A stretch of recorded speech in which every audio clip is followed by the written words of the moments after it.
Hello dear subscribers, today I will tell you how to fix issue with your Windows update. So if you just run an update and you receive error, so how you can also fix it. So when you just want to open here and just check for updates, so how you can also fix this issue. So for fixing that, you just need to go to start menu, just open here services. Here you just need to check your service, so like Windows update service.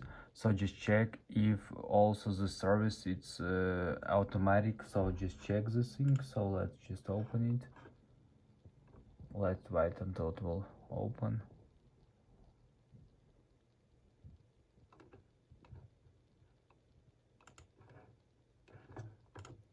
So here you can see services.